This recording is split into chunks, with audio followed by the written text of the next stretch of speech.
मेरी दोस्त थी, उसके घर मैं गई थी, मेरी लड़का वहाँ पे मौजूद था। इसने अपनी बातों में फंसाया और अपनी बहन के घर ले गया। यानी कि आपकी सहेली थी, उसके उसको जानने वाला था ये कोई लड़का? जी। ये लड़का है शख्स है, क्या क्या उम्र थी इसकी? लड़का। अच्छा, तो उसने पहले आपको क्या टेलीफोन दिया नंबर, बातचीत हुई फोन पे आप लोगों की? बात नहीं हुई, उनके घर ही जो बात हुई है। ठीक है, पहले दोस्ती की उसने, फिर उसने शादी के आपके शादी वाले मामले में ले गया। हाँ जी। शादी आपकी घर वालों की मर्जी से हुई थी या आपने खुद मैं अपनी मर्जी से की थी। अपनी मर्जी से की थी? घर वाले नहीं चाहते थे? नहीं। आपकी उम्र कितनी है बेटा? 16 साल। 16 साल। और जब आपकी शादी हुई तकरीबन साल हो गया, 15 साल उम्र थी तब आपकी। तो ये शादी करने के बाद कहाँ ले गया आपको? अपनी बहन के घर ले गया। थोड़ा बुलंद आवाज में बेटा बोले। अपनी बहन के साथ ले गया। बहन के घर ले गया, तो वहां पर जाकर कितने दिन रखा? उसके बाद क्या क्या जुल्म किए इन लोगों ने आप पे? बहन के घर लेकर गया, 4-5 दिन ठीक रखा, फिर उसके बाद गलत जुल्म करवाने शुरू कर दिए। इसी शख्स ने अपनी बहन के घर में? जी। बहन के घर में और कौन कौन था? बहन के घर में और एक लड़की और थी, 3 बाकी आती जाती रहती थी। अच्छा, तो वो भी ऐसी शादी करके आई हुई थी या अपनी मर्जी से वहां पे मौजूद थी? वो अपनी मर्जी से वहाँ पे मौजूद थी। जब उसने आपको ये इस तरह 5 दिन तक ठीक रहा, उसके बाद जब उसने आपको इस काम पे मजबूर किया, तो आपने मना नहीं किया उसको कि ये तुम क्या कर रहे हो? तुम तो बड़े प्यार के दावे करते थे मेरे साथ। मैंने उसे मना किया था, पर उसने मेरी बात नहीं सुनी। उसने बात नहीं सुनी, तो क्या क्या रवैया था कि किस तरह क्या वहां की क्या उन्होंने आपके साथ रूटीन बनाई हुई थी वहां पे घर में? उन्होंने मेरे साथ रोजाना कि 5-7 बंदे मंगवाते थे और मतलब मजबूर करते थे, मारते थे। मैंने थी बात सुनी क्योंकि मुझे घर, मैंने बोला था मुझे घर जाने तो घर भी नहीं जाने देते हैं। तो वहां पे आपको कहाँ रखा हुआ था उन्होंने? कमरे के अंदर बंद करके रखा था। कमरे में बंद। यहाँ पर नाज़रीन को ये बता दें कि ये बड़ी कामयाब कार्रवाई है शेखुपुरा पुलिस की, जिन्होंने इस बच्ची को बाजियाब कराया, और न जाने कितनी लड़कियां बच जाएंगी इन लोगों से। डीपीओ शेखुपुरा बिलाल साहब और उनकी टीम जो है हाउसिंग सोसाइटी के एसएचओ हैं वाजिद अब्बास, उनको जब इतला मिलती है कि एक लड़की जो है किसी ऐसी जगह पर मौजूद है जहां जो जिसके साथ जुल्म किया जा रहा है, तो वहां पर उन्होंने बर वक्त कार्रवाई की, इस लड़की को भी बाजियाब करवाया, उन लोगों को भी गिरफ्तार किया, उनके खिलाफ कानूनी कार्रवाई भी की, और इस बच्ची को उसके घर वालों के हवाले किया। और ये इस बच्ची की किस्मत अच्छी थी, नहीं तो न जाने अब तक कितनी ऐसी लड़कियां जो अब तक नहीं बची, जो अपने घर वालों से दूर हैं। और यहाँ पर इसके घर वाले भी और उनके एक एडवोकेट है जिन्होंने इनकी मदद की है, वो भी तारीफ के काबिल है कि जिन्होंने इसको अकेला नहीं छोड़ा, इस बच्ची को। और खासतौर पर शेखुपुरा पुलिस और हाउसिंग सोसाइटी के एसएचओ वाजिद और उनकी टीम जो है तारीफ के काबिल है, जिन्होंने इस पर वक्त कार्रवाई की। अच्छा, अब बेटा ये बताओ कि ये इस शख्स ने ये कितने महीने अपने घर रखा आपको वहां पे?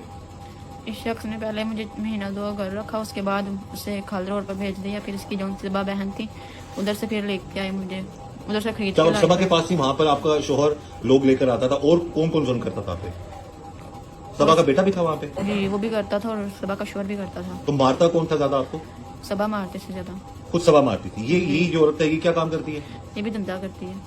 ये भी यही काम करती है? जी। अच्छा, बेचा आपने आगे अपने पास रख के, फिर बेचा कितने का इन्होंने आपको? 50,000 का। 50,000। और फिर उसके बाद वहां पर कितना सारे बच्चे आप? मैं वहाँ पर 3-4 दिन रही, फिर सबा जाकर वापस ले आई है। क्यों लेके आई आपको? मेरे निकाह जो जब हुआ था, इसका शोहर और इसका बेटा जो सा मेरे को वहाँ थे, इस वजह से फिर मुझे आकर मुझे 32,000 का वापस लेके आई है। अच्छा, आपका निकाह खत्म करवाया उन्होंने? जी। तो इस दौरान जितना अरसा आप रही हैं उस घर में, आपको 1 मिनट के लिए भी मौका नहीं मिला कि आप भाग सके वहां से? मुझे नहीं मिला मौका, मुझे अंदर कमरे में बंद करके रखता था, इस वजह से मैं बाहर नहीं निकल पाई। अब बाहर ही निकल पाए? अच्छा, तो जब आप वहां पे थी, राब्ता फिर आपका बेटा कैसे हुआ घर वालों से, या किस तरह आपने पैगाम हो जाए? कितना अरसा आप इस जाल में फंसी रही हो? कितने महीने? 5 महीने इस प्यार में फंसे। 5-6 महीने। अच्छा, घर वाले से राब्ता कैसे हुआ? वहाँ पे कोई लड़का आया था, उसके नंबर से फिर मैसेज किया था मैंने। भाई को मैसेज किया था आपने? जी। तो फिर उसकी मैसेज के कितने दिन बाद आप तक भाई पहुंचा पुलिस लेके? दूसरे दिन। दूसरे दिन। तो वहां से आपको फिर खैर ऑफिस, अब आप बेटा अपने माँ बाप के पास हो? जी। अच्छा, अब नाज़रीन देख सकते हैं, इस लड़की ने बता दिया उसने पसंद की शादी की थी बेचारी ने घर वालों से होके उनके खिलाफ जाके, लेकिन अंजाम आप देख सकते हैं इसके साथ जो भी हुआ गलत हुआ है। लेकिन हम यही चाहते हैं कि इस लड़की को भी इंसाफ मिले, क्योंकि ये इरादतन उस जगह जो जिस्म फरोशी का अड्डा वहां पर नहीं जाना चाहती थी, ना ऐसा काम करना चाहती थी। ऐसा ही बेटा? हाँ जी। आपने इनकार भी किया और बड़ी मार खाई उस समय, आप बता रही थी बहुत मारा उन लोगों ने आपको। मैंने उनसे मार भी बहुत खाई है, पर इनकार करते थे, बात नहीं सुनते। बात नहीं सुनते थे। तो ये जी इस जैसे और न जाने कितनी लड़कियां हैं, ये गिरोह है जो शादी करता है पहले कम उम्र लड़कियों से, 14, 15, 16 साल की लड़कियों से शादी करते हैं, और फिर आगे उनके साथ जुल्म जो है वो शुरू हो जाता है। एक दिन में 5-5 लोग, 6-6 लोग पैसे लेकर ऐसी बच्चियों पर जुल्म करते हैं, और फिर ये आगे बेचते चले जाते हैं। तो पुलिस ने अच्छी कार्रवाई की है। हम यही गुजारिश करेंगे कि कानूनी कार्रवाई मजीद इतनी सख्त हो कि इस बच्ची को, इसके घर वालों को, और जो बच्चियां हैं जो फंसी हुई हैं ऐसे लोगों की बातों में या ऐसे चुगल में, ऐसे अड्डों पे, तो उनको भी जल्द से जल्द इंसाफ मिल सके। और कितनी लड़कियां होती हैं वहां पर? एक मेरे साथ वहाँ में मौजूद और थी, बाकी आती जाती रहती थी। बाकी आती जाती रहती थी। तो आपकी तरह कोई थी मजबूर वहां पे, या सारी अपनी मर्जी से आती थी वहां पे? मेरे सारी अपनी मर्जी से आती थी, एक वहाँ पे मेरे तरह मजबूरी थी। अब देखिए नाज़रीन, दोनों ही काम गलत हैं। जो मर्जी से कर रही हैं वो भी गलत है, और जो मजबूर हैं वो तो बेचारी, उनके साथ जो हो रहा है वो तो दुगना उनके साथ जुल्म किया जा रहा है। एक तो बच्ची ये शादी के चक्कर में चली गई उस शख्स के, वो ऐसा काम नहीं करना चाहती। अच्छे घरों की लड़कियों को जो है अड्डों पर बैठा देते हैं ऐसे लोग। तो हम तो यही गुजारिश करेंगे आला हुकाम से कि ऐसे कवानीन बने कि ऐसे जालमों को कड़ी से कड़ी जो है वो कानूनी कार्रवाई के खिलाफ होनी चाहिए। बेटा आप क्या पैगाम दोगे? आप पछतावा तो होता है ना, आप घर वालों की बात मान लेती हैं, जी। अब क्या पैगाम दोगी वो लड़कियां जो फोन पे दोस्तियां कर लेती हैं या ऐसी सहेलियों के जानने वालों से दोस्ती हो जाती, फिर आगे इस तरह शादी और आगे ये मामलात होते हैं, उनको क्या पैगाम दोगी? मैं उनको यही पैगाम देना चाहूँगी कि किसी के जाम से में ना फंसे और अपने घर में मतलब किसी की बात को, घर वालों की बात माने, घर वालों की बात माने और किसी की बातों में ना आए। किसी की बातों में ना आए। अब बच्चा आप अपने घर, अपने भाई के पास, अपने घर वालों के पास ना आप, हाँ जी। ठीक है। पुलिस ने सही कार्रवाई की है, मदद की है आप लोगों की प्रॉपर? जी।